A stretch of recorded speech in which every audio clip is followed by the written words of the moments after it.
This is Bill Tinglin with Tour for Tolerance, proud sponsor of this podcast series on the Holocaust. Get ready. This week we take another powerful deep dive into history's darkest hour. Hey everyone, welcome back for another deep dive. Today we're going to be looking at the creation of Israel. Really an incredible story, isn't it? Full of incredible tenacity. Definitely. We're talking about a people striving for a homeland, navigating all of global politics, ultimately facing some pretty unbelievable odds. Yeah, and just to think, our deep dive here, it explores this promise, a promise made back in 1917 during World War I, and how that promise led to the birth of a nation in 1948. It's wild to think how one event can have that much of a ripple effect, huh? But we're not stopping there. We're also going to uncover how the Holocaust impacted this journey. Yeah, a truly profound impact, and we can't forget how it continues to shape our world today. Absolutely. We can't just brush that aside. Okay, so let's get started. We got to talk about the Balfour Declaration. Oh, absolutely, the Balfour Declaration. It's really quite remarkable how this single document kind of set off this chain reaction of events that we still feel today. Okay, but before we get too far, let's break that down a little. What was the Balfour Declaration, and why was it so important?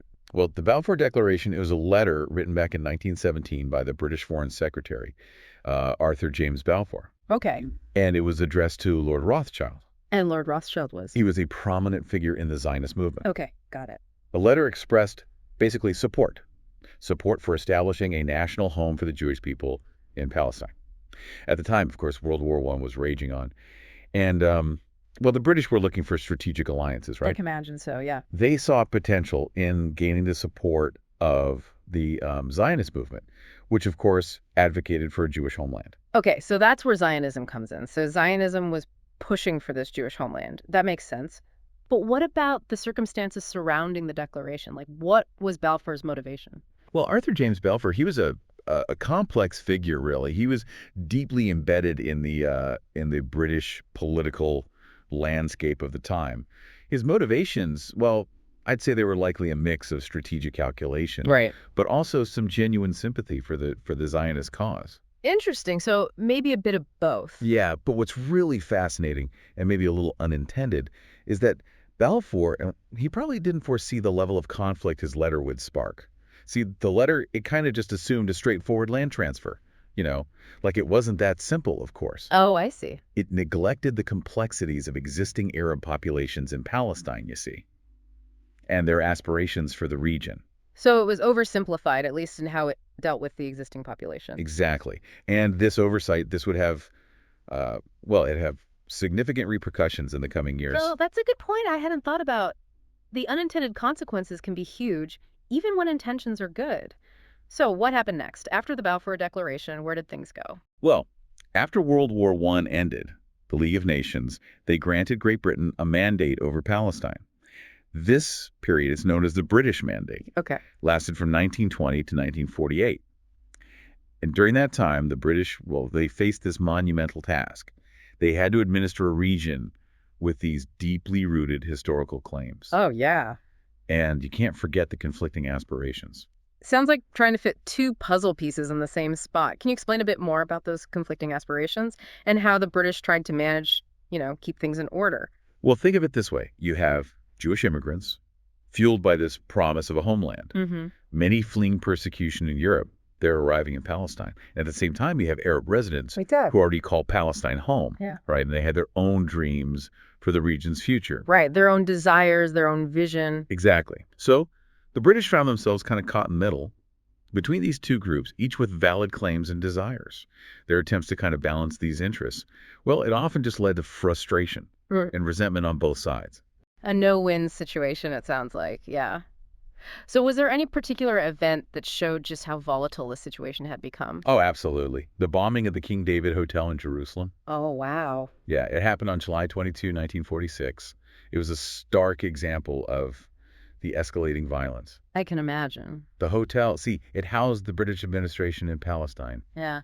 And the attack, was carried out by a Zionist paramilitary group. Okay.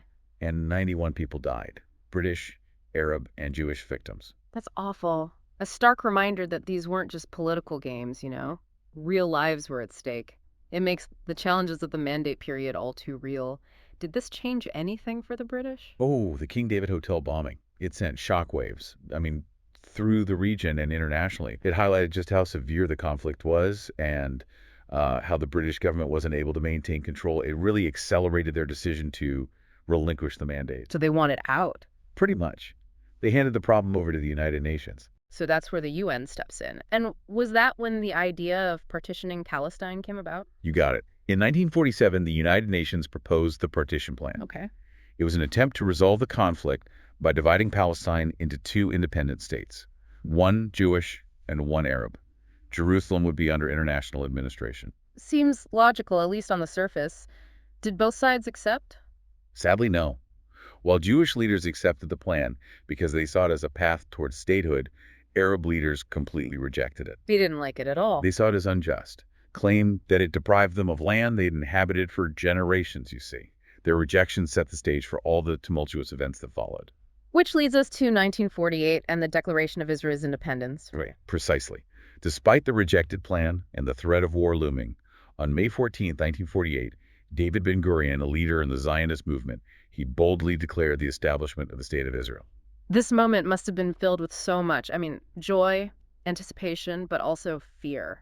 Tell us about Ben-Gurion and what led him to this role. Well, Ben-Gurion, he was really a towering figure in Zionist history, a man of unwavering determination, a real driving force behind the creation of Israel. He sounds like a powerful figure. Oh, yeah, he spent decades working towards this goal, of a Jewish homeland. And his leadership, crucial during those early years. Imagine yourself in his shoes on that day in May 1948. Declaring a nation's birth. Wow. Yeah, declaring a nation, but also knowing it would lead to war. It's, that's the weight of history that he carried. It's a powerful image, declaring independence but knowing war is coming. It really speaks to the resilience of the Jewish people and their leaders. Speaking of strong leaders, you mentioned Golda Meir. What was her role during those early years? Golda Meir, her contributions were remarkable. Really, she played a critical role in securing international support for the fledgling state. So she was traveling the world. Oh, yeah, she was traveling the world, rallying support, gathering resources. And during the War of Independence, she showed extraordinary courage and leadership. She even ventured into hostile territory to negotiate with King Abdullah of Jordan. Wow, she was trying to avert war. Exactly. And her tireless efforts, her sharp political mind, it laid the groundwork for her future as prime minister. So with these strong figures emerging, Israel then entered its most defining moment, the War of Independence. Tell us, what were the stakes and how did this war shape Israel's future? The War of Independence, it lasted from May 15th, 1948 to March 10th, 1949. It was a fight for survival, really, against incredible odds. I can't even imagine. The newly formed Israel Defense Forces, they faced larger, better-equipped Arab armies, but they fought tenaciously, to defend their nation. Think about it, the young men and women, many of them Holocaust survivors, picking up arms to protect their dream of a homeland. It's hard to even fathom the emotional weight of that fight, especially for those who had already endured so much. Were there any specific turning points in the war? Well, there were so many key battles and strategic maneuvers, each one crucial to Israel's survival. One pivotal moment, the defense of Jerusalem, a city with such religious and symbolic significance, Of course, yes. And another, the successful defense of the Negev desert down in the south. It secured, vital territory for this young state. And, against all odds, Israel emerged victorious. What a testament to their determination. But you mentioned earlier that the war also had lasting consequences. What did those look like? You're right. Victory came at a cost. The war led to the displacement of, hundreds of thousands of Palestinians, created a refugee crisis that we still see today. It also solidified the deep divisions between Israelis and Palestinians. It's a legacy of mistrust and animosity, and it continues to, continues to impede the search for peace, the war. It was a victory for Israel. But sadly, it confirmed these deep divisions that have been growing for decades. It's heartbreaking to think about the human cost on both sides of the conflict. This leads to the topic of the Holocaust. You've provided us with so much on the establishment of Israel, and we see this direct connection to this horrific event, the Holocaust's impact on, the urgency for a Jewish homeland, and its continued relevance in shaping worldviews. We can't ignore this. Absolutely. The Holocaust, the systematic genocide of 6 million Jews, by the Nazi regime during World War II, it casts a long shadow over this whole period. The horrors of the Holocaust served as a stark reminder of the vulnerability of the Jewish people, and it fueled this urgency for a safe and independent homeland. It's a reminder that this dream of Israel, it was born from both hope and despair, a response to centuries of persecution, culminating in unimaginable tragedy. You've hit on a crucial point. The creation of Israel can't be understood in isolation from the Holocaust. The impact that the Holocaust had on global consciousness, the recognition of the need to prevent future atrocities. It played a significant role in garnering international support for Israel's establishment. Remember, many of the individuals who fought for Israel's independence, who built this nation, they were Holocaust survivors. It's impossible to grasp the resilience, the determination to rebuild their lives, and fight for their future after experiencing such horrors. How does this shared experience continue to influence Israeli society today? It's a wound, really. A wound that continues to shape Israeli society. Its politics, its worldview. It's like the entire nation carries this memory, right? Yeah. This understanding of what can happen when hatred goes unchecked. It must be a powerful driving force. It is. It motivates them to ensure their security, advocate for human rights, to stand up against injustice wherever they see it. But it also presents this complex challenge. How do you remember the past while also building a future that's free from fear and animosity, That's a really powerful insight. Remembering can be a source of strength, but it can also be a burden. How does Israel grapple with that? Well, Israel has dedicated itself to Holocaust remembrance and education. They're ensuring those lessons of the past aren't forgotten. Yeah. Yad Vashem. Yad Vashem. It's a World Holocaust Remembrance Center. It's in Jerusalem. And it stands as a testament to this commitment. Okay. It's not just a memorial. It's a whole complex. Yeah. Dedicated to research, education, commemoration. It's a place where people, visitors from around the world, can confront the horrors of the Holocaust and reflect on their significance. I've been to Yad Vashem.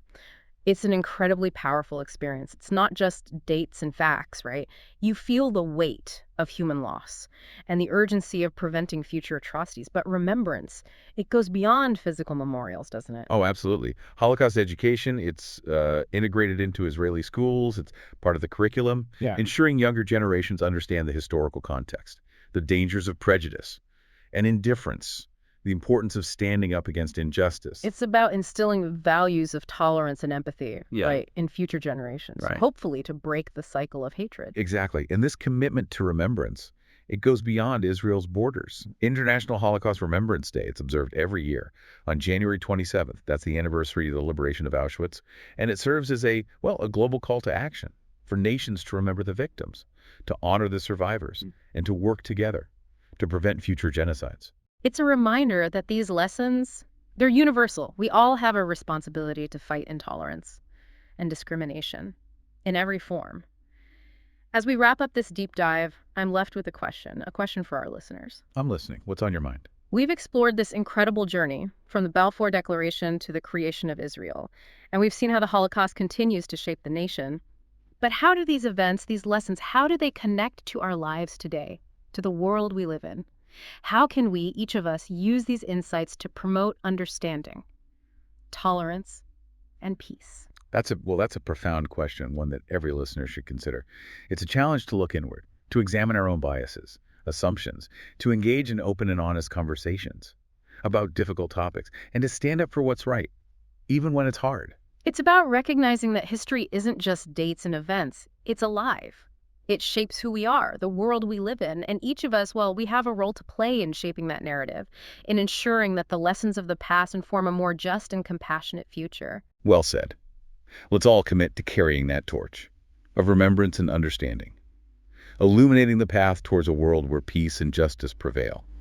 Thanks for joining us on this deep dive into the creation of Israel and the legacy of the Holocaust. We hope you'll continue to explore these topics, engage in conversations, and contribute to building a better world. Until next time, keep learning, keep questioning, and keep the hope alive.